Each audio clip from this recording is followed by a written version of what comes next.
how does it feel po portraying someone bago po? Okay. I feel privileged that I am an actor and that I can represent people who need to be heard. It's a challenge, yes, but I am thankful that I'm able to give them a voice. Thank you so much.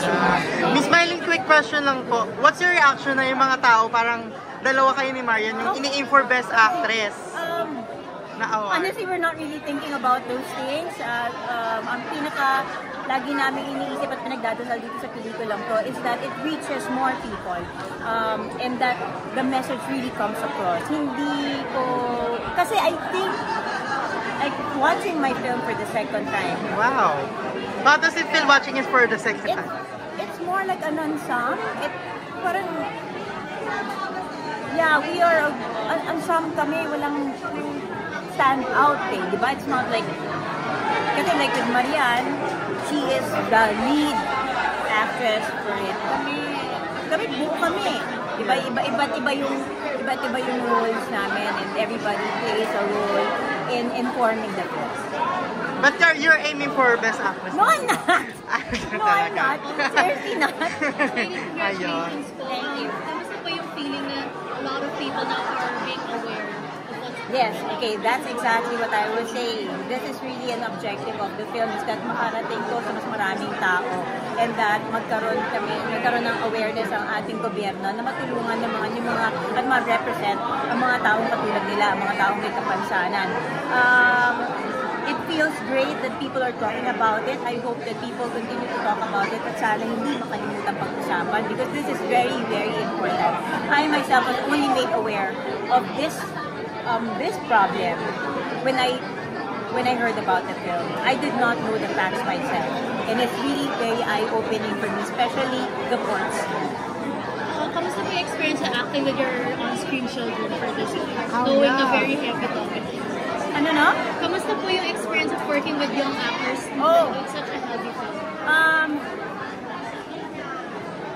It's great that these two boys are so easy to work with. It could have easily gone south. We got lucky with working with these two boys because it made our job a little bit easier, a lot easier actually. It's so refreshing to be able to see new actors come out and get good roles like this one. Pansin ko po na may mga tao from Pamilya Sagrado also helped out with this film. Yes. So, kamusta po yun? Para kami nasa Pamilya Sagrado set. I think it's because of Direk Lau Pardo's great relationship with the people that he worked with in Pamilya Sagrado that we wanted these people to also contribute in the making of this film.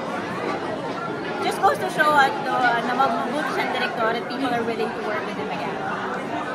Okay. Miss Mylene, is there a chance ba ma-commercially release din yung movie para mas maraming makapanood? We are of course hoping na magkaroon siya ng commercial release. That is para mas maraming ma-reach. The bigger objective. That is of course the bigger objective and so that mas marami pang parating, mas malayo pa ang kapuntahan ng pelikula. Tomas! Tomas! Tawag ko lang yung anak ko. Hindi yung mga anak ko na pelikula, yung tunay ko. Nandiyan sila. Kailangan ko lang po bigyan ng bilin. Anyway. So yeah. Yun. Ano ba? Yung commercial release. Oo. Pag may commercial release, lalo pa sana international release because you know what, this issue, hindi lang to dito sa Pilipinas ha. This is global. Okay? So sana mas maraming marating na audience para lalong pag-usapan, lalong mabigyan ng pansin. Andali lang. Yes, sure. Tapos na ba? Tapos na ba? Hindi ba kami tatanong pa? May podium party there. We call it. Bye boy, did you like it? I hope you like it. Yeah? Lucas, you sleep na. Kasi may pasok ka bukas. So don't have to wake yourself up. Nagbibiling pa ako talaga sa mga anak ko. Okay. Hey, sir. You're here, sir. Yeah. Ayan, thank you so much. Invite everyone na lang to watch the hearing. I would like to invite everyone, please come and see our movie, The Hearing. Meron pa ibang screening schedule. Just check na lang po the different social media platforms of The Hearing, Cinemalaya XX, Cinemalaya 2024. Miss Maylene Dizon, pinupost naman po namin doon kay Ina Pileo. If we keep on watching films like this, hindi lang to sa Cinemalaya, mapapalabas ito hindi lang sa streaming o sa ibang platform, kundi sa sinehan ulit. I think, maski wala tayong kamag-anak o kakilala na bingi, meron tayong kakilala dyan na may kapansanan, nangangailangan na ma-relate sa mga tao. Thank you so much. No. The beauty of my role is that I did not have to because ours was homegrown. Kung paano kami mag-sign sa bahay. Kasi nga hindi naman kami nag-aral. Si Ina ang kinailangan matulong mas. What's the experience of working with Lau? I love Lau. This is our second project. Our first project was when we did Pamilya Sagrado. And I think kaya ako na-cast dito because we had a good working relationship. I mean, I love the way he thinks. I love the shots that he made. I love everything. Parang I get This Cinemalaya. Ay, ito na po. It's the Sining Malay. And I noticed you were being a tough mom earlier. Just making sure that he wakes up at 5:45 for school. Oh my God. Kasi magka-carpool siya, maaga umalis yung carpool niya eh. Pag yan kasi, pag hindi yan gumising, may iwan siya ng carpool. Late na. Anong oras pa siya makakauwi sa Cavite? Alas 12 na. Paano siya magigising ng 5:45? Yun ang minawari ko. Are you a stricter mom than your mom? Oo. Yes. I think I am as strict as my mom, but I think I made more sense. Yun. Congratulations. Congratulations and thank you.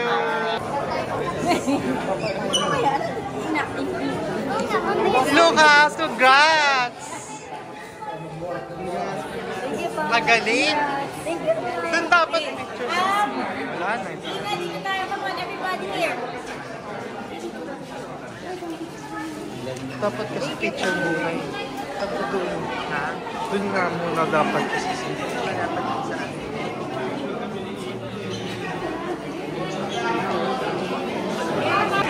Ikaw nga yung base eh.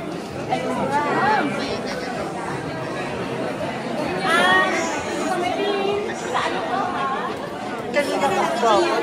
Wala nang tao. Sino ka?